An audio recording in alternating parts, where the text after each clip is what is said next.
Another idea that goes hand in hand with the idea of concavity are inflection points, or points of inflection for a function. And all an inflection point is just a point on the graph where the graph changes concavity. So if we see that our graph changes from being concave up to concave down, or from concave down to concave up, that point where we change concavity or curvature is an inflection point. And so if we can find the points where our graph changes concavity, then we can identify our inflection points. And as we saw in the last example, in order for our graph to change concavity, that would mean that the second derivative would have to change sign, and that could occur in one of two places. That occurs where either the second derivative is equal to 0, or it could also happen if the second derivative is undefined or does not exist at that point. So we start by identifying those points, and then we can look at the second derivative. We know that if the second derivative changes sign from either positive to negative, or if it changes from negative to positive, that means that our graph changed from being concave up rather, to concave down, or changed from being concave down to concave up. We would have some change in curvature, so we would have an inflection point. We could also think of that in terms of the first derivative. If the second derivative is positive, that means that the first derivative would be increasing. And if the second derivative is negative, then that means that the first derivative would be decreasing. So if we're looking at the first derivative, we also know that we have an inflection point. If the first derivative changes from being increasing to decreasing, then our graph changed from concave up to concave down. Or if we reverse that, if our first derivative changes from decreasing to increasing, then we know that the graph changed from being concave down to concave up, and therefore we have those points of inflection at those locations. So in this next example, we're going to identify the inflection points of f of x. So we're looking at the graph of x to the fourth minus 4x to the third. So I'm going to start by finding the first derivative. So the derivative would be, 4x to the third minus 12x squared. And then I need to know where the second derivative is either 0 or does not exist. So I take the derivative again to find my second derivative, which would give me 12x squared minus 24x. Now my possible points of inflection are where the second derivative is either equal to 0 or doesn't exist, is undefined for some reason. Well, in this case, my second derivative is a quadratic. It's going to be defined everywhere. So my possible points of inflection are going to be where the second derivative is equal to 0. This one's pretty easy to solve by factoring. I can factor out the greatest common factor, 12x. That leaves me with an x minus 2. So the second derivative is equal to 0, where 12x equals 0, or x minus 2 equals 0. So here we would have that x is 0, and here we would have that x is 2. So now I have the possible inflection points. These are the places where the second derivative could change sign. Now I need to determine, does the second derivative actually change sign at these x values? If so, then these are going to be points of inflection.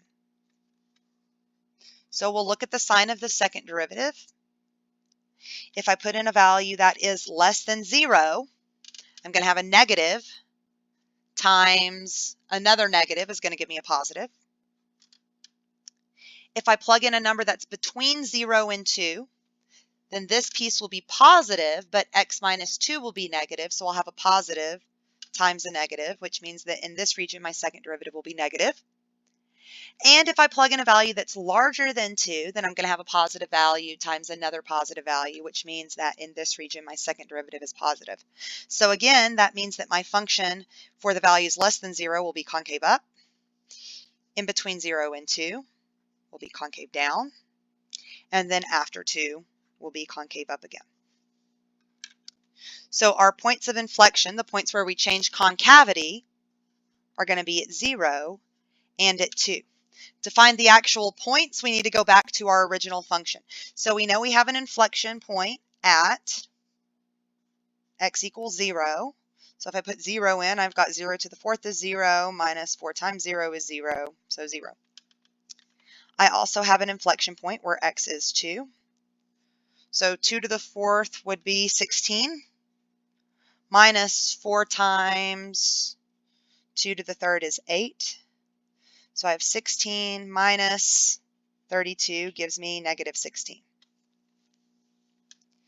So we can conclude that we have inflection points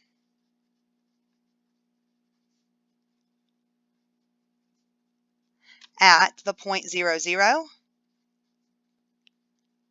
and at the point 2, negative 16.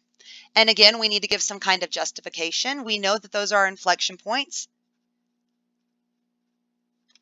because the second derivative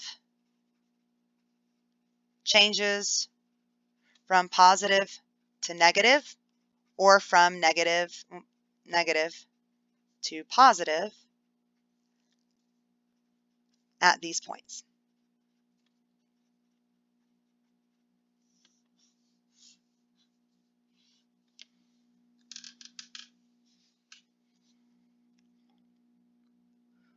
We can also work backwards if we're given the graph of the function to figure out where our first derivative and our second derivative will be positive and where it will be negative, based on whether or not the function is increasing or decreasing, and based on whether or not the function is concave up or concave down. And that's exactly what we're looking at in this next example.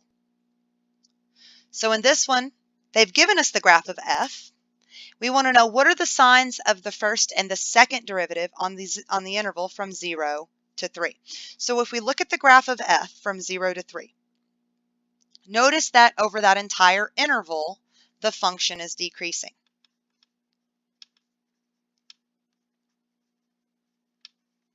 Well, if the function is decreasing, we know that its first derivative must be negative. So f is decreasing,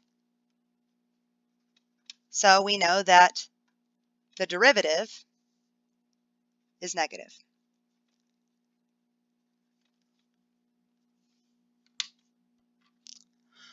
We can also look at the curvature of the graph to tell us about the second derivative. In this case, my graph is curved upwards. So from the interval from 0 to 3, f is concave up. And we know that in order for that to be true, the second derivative must be positive. So the second derivative is positive on the interval.